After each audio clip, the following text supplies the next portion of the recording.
సుమన్ టీవీలో మీ personal and business promotions కోసం కింది నెంబర్కి కాంటాక్ట్ చేయండి. కర్నూలు జిల్లాలో అమానవీయ ఘటన చోటు చేసుకుంది.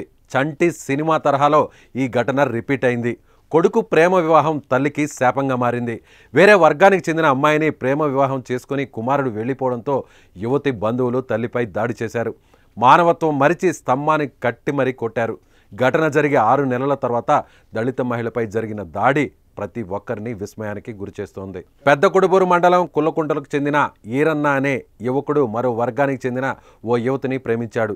వీరి ప్రేమకు కులం అడ్డంకిగా మారడంతో ఇద్దరు పెళ్లి చేసుకుని ఊరి నుంచి వెళ్లిపోయారు. ఇలా జరిగిన వెంటనే యువకుని కుటుంబం ఊరు విడిచి వెళ్లిపోయింది. 6 నెలల తర్వాత తిరిగి గ్రామానికి వచ్చింది. ఈ క్రమంలో యువతి బంధువులు తీవ్ర ఆగ్రహంతో యువకుడి తల్లి గోవిందమ్మను గురువారం రాత్రి కరెంటు స్తంభానికి కట్టేసి కొట్టారు.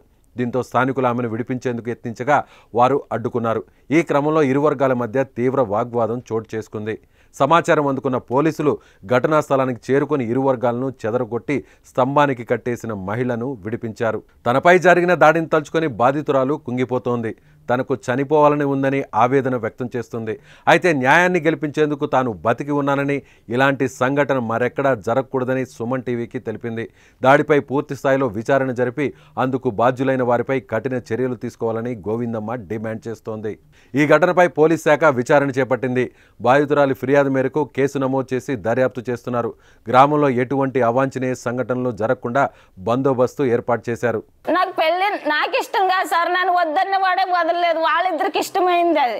నేను అయినా వాళ్ళిద్దరికి ఇష్టమైనా నేను ఫస్ట్ చెప్పాను ఆ పాపకి, అమ్మా మాకు ఎవరు లేరమ్మా, మా బ్రతికేమో బ్రతుకుతామా, నాకు మొగుడు లేడు, నా పిల్లల కోసమే నేను ప్రాణంతో బతుకుతున్నాను. నా మొగుడు లేనాక నానాక నిందులు, ఎంత చక్కగా బతికినా ఆడ మనిషికి నానాక నిందులతోనూ నేను బ్రతుకుతున్నానంటే నా పిల్లల కోసం నేను బ్రతుకుతున్నాను.